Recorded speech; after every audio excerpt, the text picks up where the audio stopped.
जय हिंद दोस्तों, स्वागत है आप लोगों का आज सर जी यूट्यूब चैनल पर। उत्तर प्रदेश में प्राइमरी शिक्षक भर्ती के संदर्भ में क्या समाचार है और बेसिक शिक्षा विभाग में वर्तमान समय में क्या हो रहा है, क्योंकि विद्यालय खुल चुके हैं और विभाग में कौन सा काम ऐसा हो रहा है कि जिससे आगे नई शिक्षक भर्ती का मार्ग खुलेगा।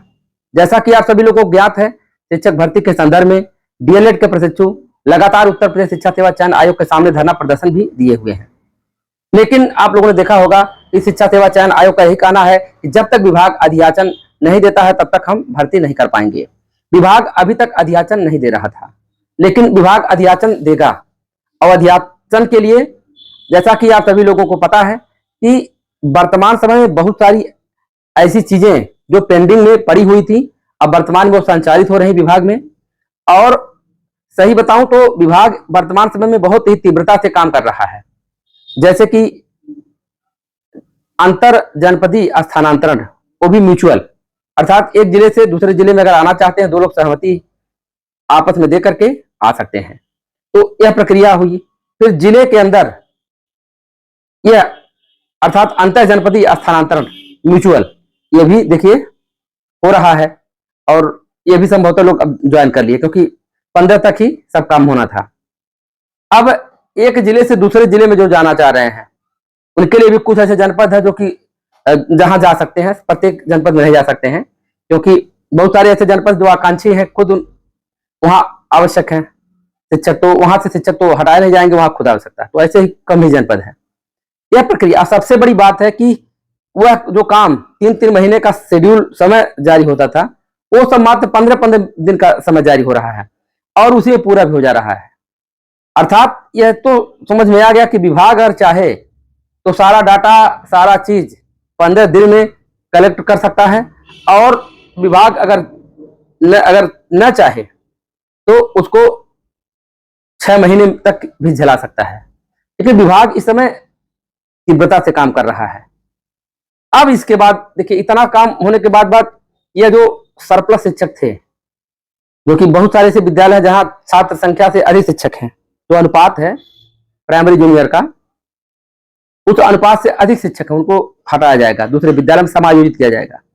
साथ ही साथ जो शिक्षा मित्र हैं और जो कि समायोजन हो गया था, दूर के विद्यालय में चले गए थे, अब फिर समायोजन जब रद्द हुआ तो उसी बहुत सारे शिक्षा मित्र उसी विद्यालय में जहां समायोजन हुआ था वहीं रह गए, नहीं उनको मूल विद्यालय मिल पाया। अर्थात मानदेय भी कम उनको मिल रहा है, 10,000 मात्र, और दूरी भी है तो आने जाने में कुल तेल ही में लग जा रहा है, जो दूर दराज वाले हैं कुछ बच नहीं रहा।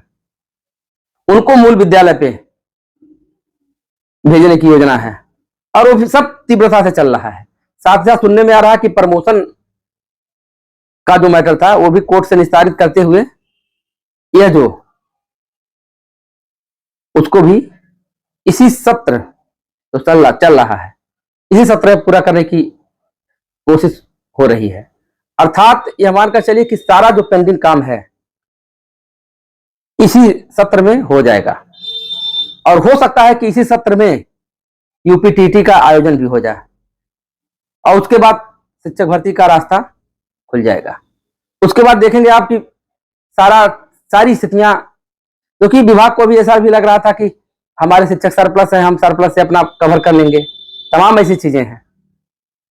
और वैसे भी अनुपात जो छात्र शिक्षक अनुपात का अगर पूरे प्रदेश लेवल में देखा जाए कि कितने बच्चे हैं कितने छात्र हैं, मतलब कितने बच्चे हैं कितने अध्यापक हैं, तो उसका जो रेशियो निकाला जाएगा तो वहां की परिस्थितियां विद्यालय में अलग अलग परिस्थितियां, अलग अलग विद्यालय में संख्या के आधार पे तो क्या मानक वहां बनेगा, कितने अध्यापक रहेंगे, समझ रहे हैं।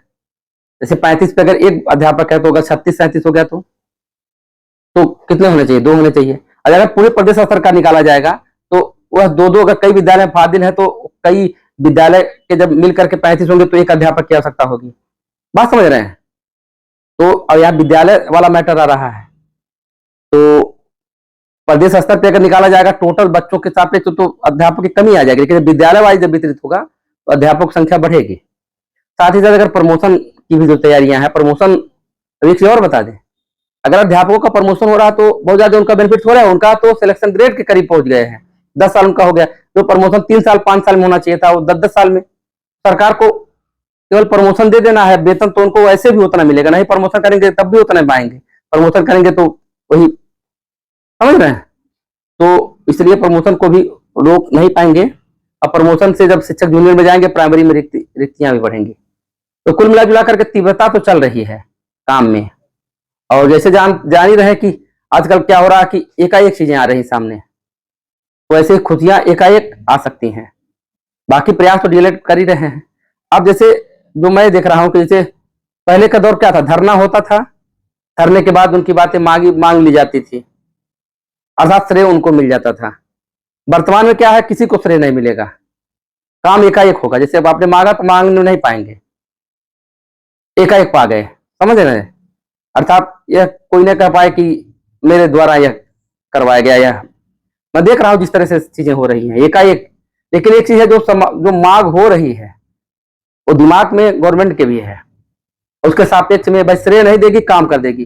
श्रेय मिले या नहीं मिले, बच्चों का काम हो जाए, अध्यापक की रिक्ति आ जाए और जो बेरोजगार है वो नौकरी पा जाए। श्रेय से क्या मतलब, कोई श्रेय नहीं लेना। कोई भी अगुवाकार जो प्रयास कर रहे हैं उनको श्रेय से मतलब है, उनका उद्देश्य सिर्फ है कि केवल भर्ती आ जाए। क्या क्या नहीं कर रहे हैं, धरना प्रदर्शन कर रहे हैं, कान पकड़ के मतलब एक प्रकार से कह रहे हैं कि हमको डीएलएड नहीं करना, तमाम प्रकार के, मतलब जितना वो बेचारे अपने स्तर से कर रहे थे, कम काम नहीं किए हैं प्रशिक्षु। लेकिन कहीं से कुछ आप देख नहीं पाए कि सकारात्मक उनके पक्ष में हो। लेकिन ऐसा नहीं कि सकारात्मक होगा, नहीं होगा, बस यही है कि अब उस क्रम में होता तो उनको श्रेय मिलता, क्रम के बाद होगा तो। लेकिन जो चीजें चल रही हैं विभाग में इस समय, ऐसा ताबड़तोड़ काम हो रहा है कि जो भी पेंडिंग काम था, जो सालों का पेंडिंग काम था, वो तो जल्दी जल्दी हो रहा है। और अगर सकुशल सब कुछ हो गया तो निश्चित भर्ती का रास्ता खुल जाएगा। इस सत्र के में तो संभावना बनी जाएगी। सत्र का मतलब समझ रहे हैं ना, 25-26। तो ये छोटा सा अपडेट था जो कि विभाग में जिस तरह से चल रहा है क्रियाकलाप। ग्रीष्मावकाश के बाद विद्यालय खुले हैं, आज से खुल गए हैं, बच्चों की छुट्टी है, बच्चे विद्यालय में 1 जुलाई से आएंगे, अध्यापक जा रहे हैं। लेकिन जो ग्रुप में मैसेज आ रहा है कि यह समायोजन है, मतलब जैसे जिले के बाहर स्थानांतरण, सरप्रस्थ समायोजन, शिक्षा मित्र का सब आदेश धीरे धीरे आ रहा है, एकदम ताबड़तोड़ आ रहा है, उसका समय सारणी जारी हो रहा है। अर्थात विभाग बहुत एक्शन मोड में काम कर रहा है। आशा करता हूं सब कुछ ठीक होगा और आप लोगों के सपने पूरे होंगे।